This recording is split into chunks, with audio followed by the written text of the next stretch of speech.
Hola a todos y todas, mi nombre es Alejandra Boto, soy profesora titular de Derecho Administrativo en la Universidad de Oviedo, en España, y mi contribución a esta obra colectiva lleva por título Competencias transversales y trabajo fin de estudios en Derecho. Antes de comenzar, quisiera hacer una idea general de presentación, y es que algo que es característico y transversal de esta obra colectiva es que pensamos todos los autores que la perspectiva de la innovación en el aprendizaje jurídico, desde luego y obviamente incumbe y tiene como protagonista a los estudiantes, pero también al personal docente y con él al investigador. De manera ideal, habría que implicar también en este movimiento hacia la innovación a planificadores y gestores de la educación, porque difícilmente podremos conseguir verdadera innovación trabajando en compartimentos estancos. Desde una perspectiva europea, hace unos años que se lanzó la creación de un espacio europeo de educación superior que parecía la ocasión piripintada para poder reflexionar sobre los retos que plantea la ciencia jurídica en el mundo actual, que se caracteriza porque es global, es complejo, es incierto y está necesitado de una aproximación inter y transdisciplinar. Sin embargo, ahora que el espacio europeo de educación superior está asentado y empieza a consolidarse, la verdad es que los cambios que se han producido han sido muchos menos de los que se esperaba.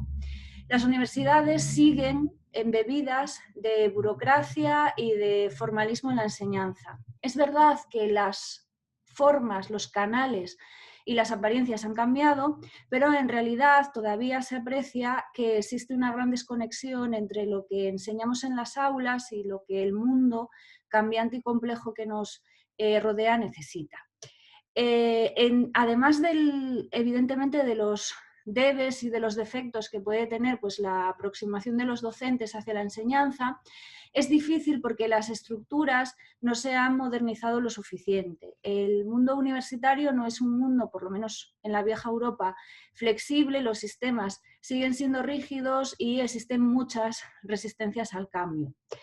En la coyuntura de pandemia actual vinculada a la crisis del coronavirus, la verdad es que la necesidad y la urgencia de seguir reflexionando en esta línea parecen inaplazables y desde luego pues surge la cuestión de plantearse el qué y para qué enseñamos derecho en las facultades, ya sea de una manera más tradicional o a través de la docencia online.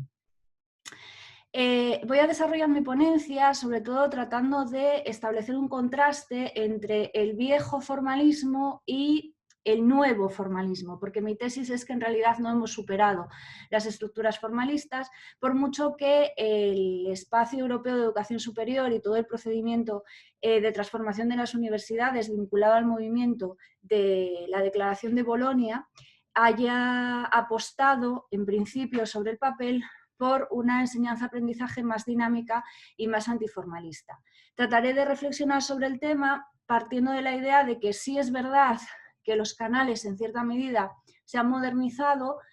pero las estructuras no lo han hecho y eso genera una nueva perplejidad, que es dejar muchas veces al estudiantado perdido entre una enseñanza que en realidad no le prepara para lo que en algunos momentos se va a demandar de ellos, tanto en el mundo real como lo que es más grave en el mundo académico. Parto para ello pues, de una experiencia de más de 6 años como coordinadora académica de distintas asignaturas, todas vinculadas a los trabajos fin de estudios en el grado en Derecho, en la programación conjunta de enseñanzas oficiales de Administración y Dirección de Empresas y Derecho, y también del máster de acceso a la abogacía, todos ellos en la Universidad de Oviedo, en España, a la que pertenezco. Como digo, la idea que trato de trasladar es que existen importantísimas tensiones todavía hoy en día entre el formalismo y el antiformalismo. Con la Declaración de Bolonia se esperaba conseguir una apertura antiformalista, sobre todo para permitir el intercambio de titulados dentro del espacio de la Unión Europea y adaptar los contenidos pasando de una formación en programas, en materias estáticas, a una formación en competencias que permitirán una adaptación más fácil a un mercado profesional cambiante. Eso ha traspasado en algunos aspectos a la formación universitaria,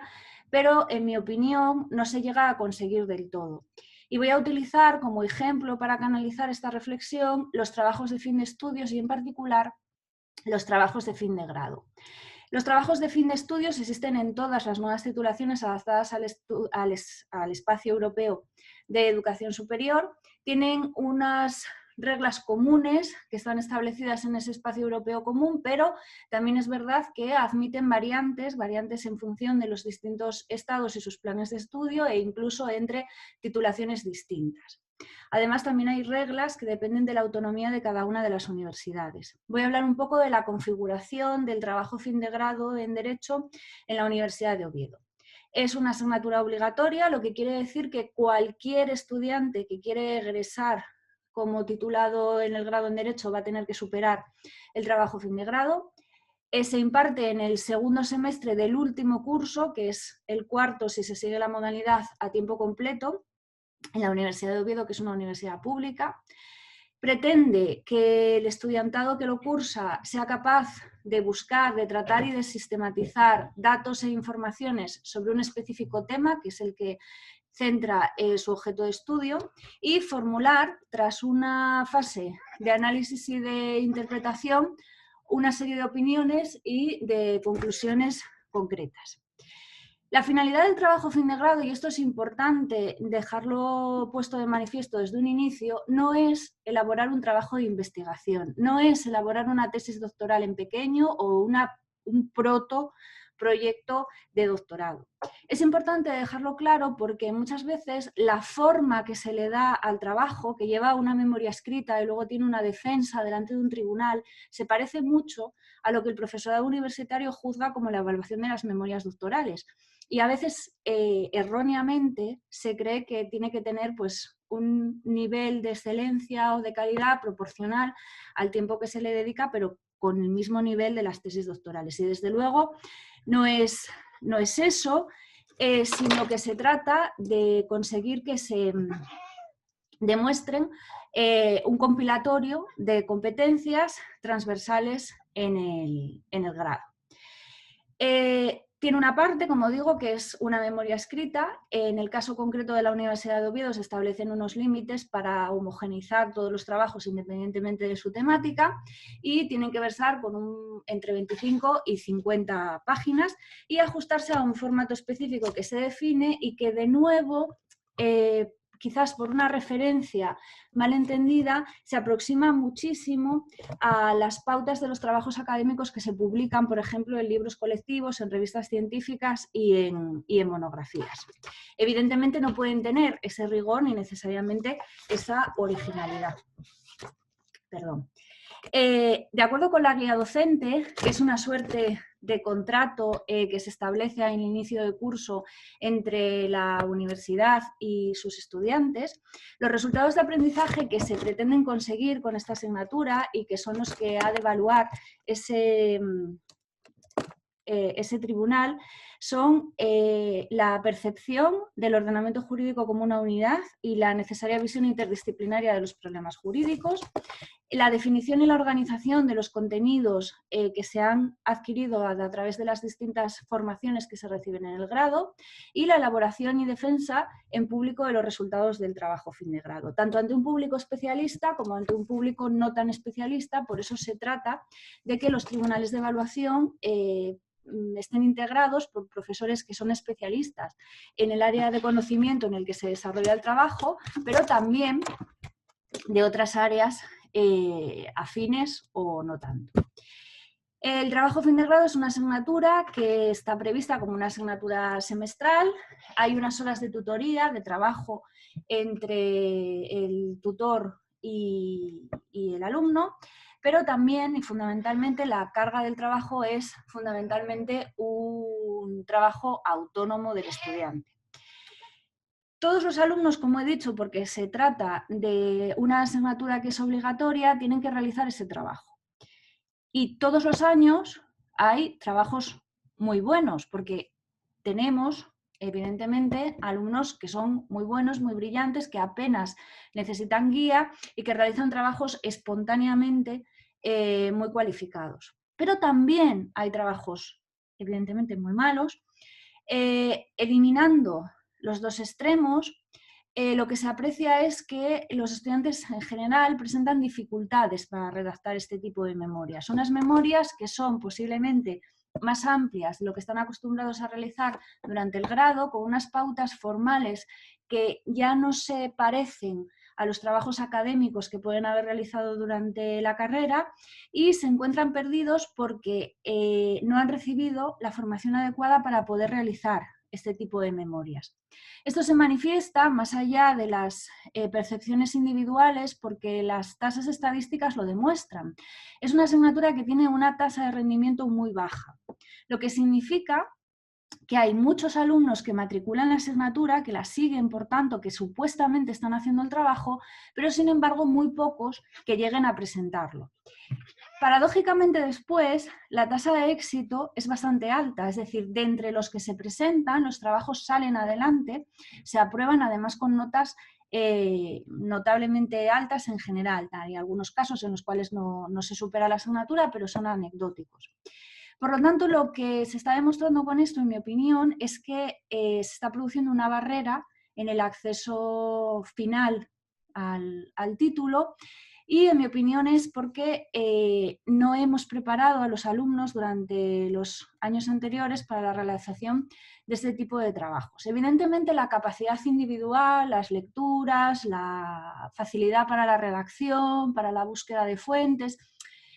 afectan al desarrollo del trabajo, pero cuando la generalidad plantea estas barreras, tiene que ser porque necesariamente hay algún tipo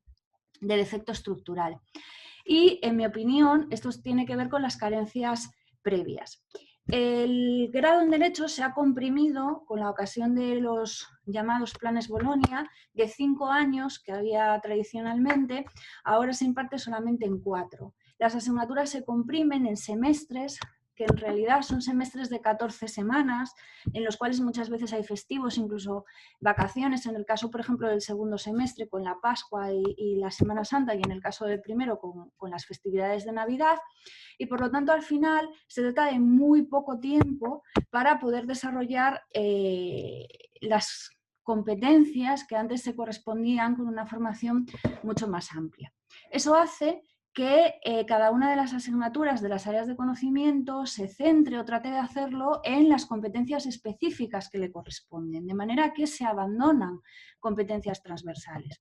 La apuesta aparente por el antiformalismo hace además que cada vez se soliciten de los alumnos menos trabajos escritos, menos dictámenes, menos análisis escritos de doctrina y de jurisprudencia, y en cambio se apueste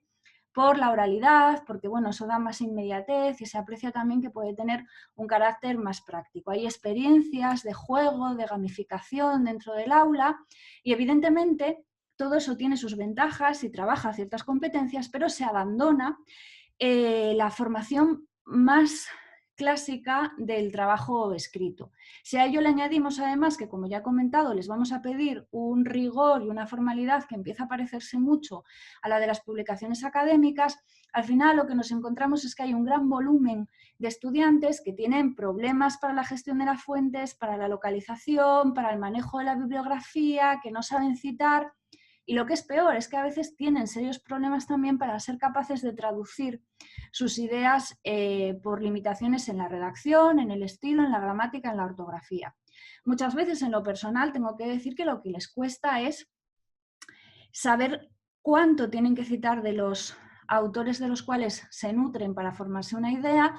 qué es adecuado manejar y qué no, y filtrar la información. Todas estas tareas en parte le corresponden al tutor cuando tiene que orientar la gestión del trabajo, pero las tutorías tienen muy pocas horas previstas dentro de lo que es la planificación docente. Y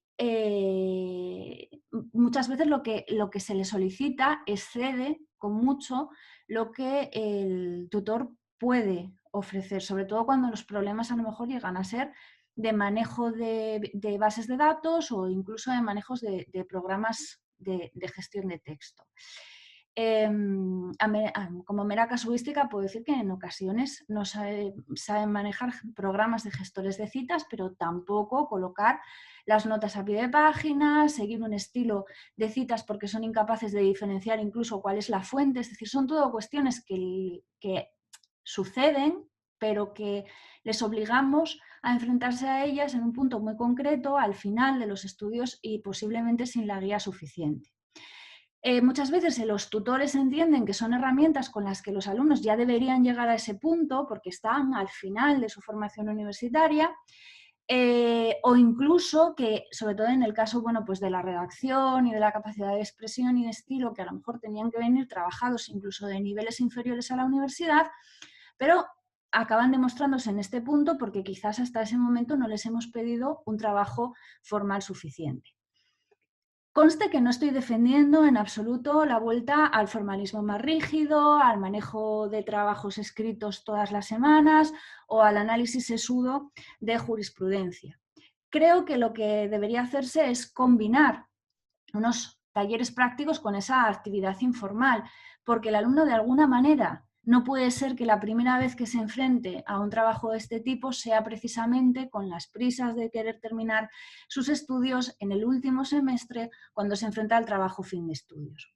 En este sentido, y en mi opinión, la participación en revistas institucionales o en blogs que pudiera tener la propia facultad creo que puede ser interesante. Ya existen algunas iniciativas que funcionan más bien a posteriori, previendo que, por ejemplo, los mejores trabajos fin de estudios puedan tener una salida en revistas jurídicas que en ocasiones son exclusivas de estudiantes y otras veces de estudiantes y profesores, pero sería interesante darles una visibilidad académica porque tienen cierto rigor en ocasiones y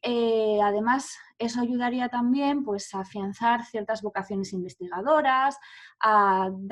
subrayar el papel de transferencia de conocimiento de la propia universidad hacia la sociedad, etc. La adaptación, además, de los trabajos fin de estudio al formato de los artículos científicos puede ser un valor añadido también para los estudiantes porque así pueden tener un primer contacto, aunque sea indirecto, con el proceso editorial. E incluso aunque el estudiante no se vaya a dedicar en el futuro a la investigación, es interesante porque puede trabajar esas competencias transversales. Y todo ello no tiene por qué afectar al valor jurídico intrínseco de la publicación, siempre que seamos capaces de mantener un rigor en la calidad.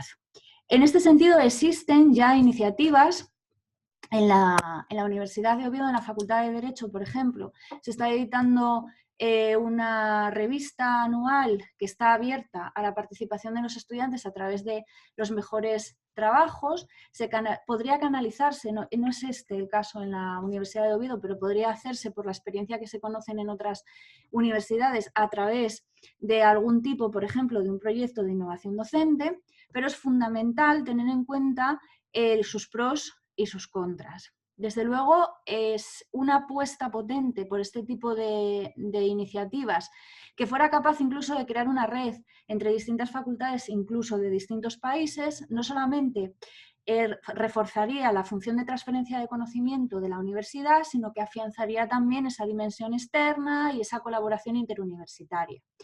Sería necesario, en todo caso, reclutar apoyo institucional para los medios, para la financiación, para la difusión. Es imprescindible implicar también al profesorado porque éste tendría que hacer pues, ciertas labores de selección previa, de evaluación por pares y de orientación. Tendría que participar en la estructura porque uno de los problemas que se presentan es que los estudiantes, por pura forma de ser de las cosas, van cambiando año tras año, es decir, pasan por el último curso. Y este es uno de los mayores problemas que se plantean, la sostenibilidad, la replicabilidad del proyecto y la durabilidad, porque depende en gran medida de encontrar estudiantes comprometidos e interesados. Si fuésemos capaces de conseguir una estructura estable en el tiempo, redundaría seguramente también en beneficio de la universidad, que conseguiría ese reconocimiento externo. Podría formarse un comité que estuviera abierto, ¿por qué no? Y aquí de nuevo apostando por la transversalidad, la complejidad y la interdisciplinariedad, a juristas en este caso si hablamos de revistas jurídicas, pero no solo académicos, porque desde luego pues, también puede atender a temas que sean más prácticos y más dinámicos. Y luego está la cuestión del mecenazgo y la difusión de los resultados. En conclusión, creo que a raíz de la creación del Espacio Europeo de Educación Superior vinculada a la Declaración de Bolonia, hemos abandonado el formalismo muy tradicional que existía en Europa para la enseñanza del derecho, basado fundamentalmente en clases magistrales y en exámenes con una materia ingente de contenido, y en cambio hemos pasado drásticamente a apostar por prácticas, por exposiciones orales, por trabajos en grupo, por presentaciones que sean mucho más ágiles.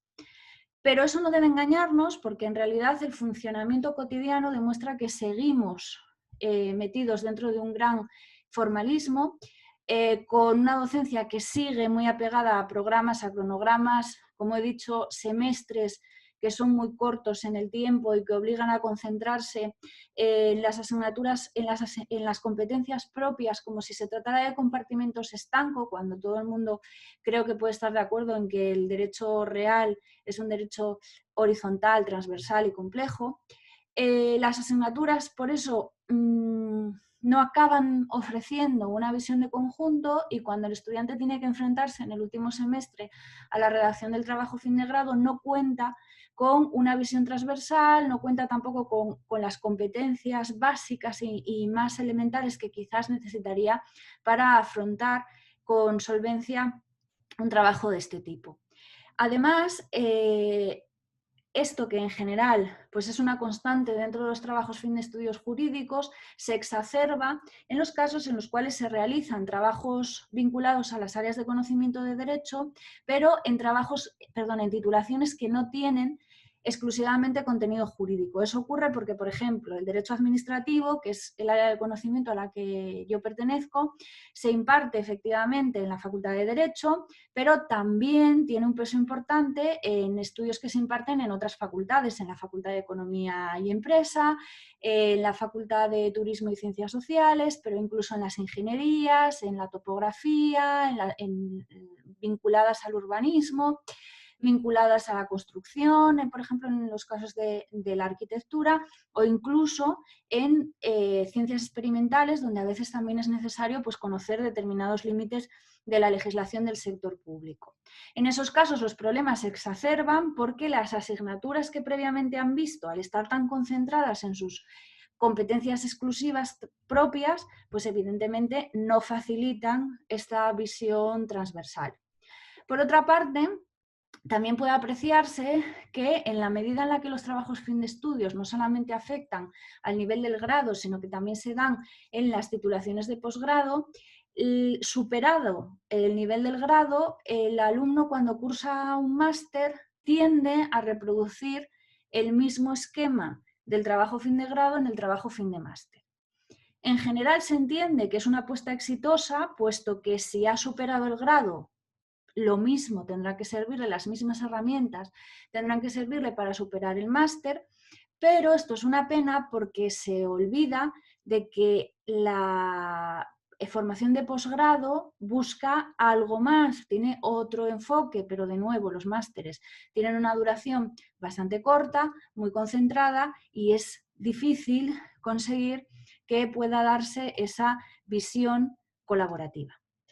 Bueno, queda por tanto mucho por hacer, pero posiblemente con reflexiones y obras colectivas como esta, donde seamos capaces de poner en común algunos retos y algunos planteamientos, podamos ir avanzando en el tema. Muchas gracias y eso es todo.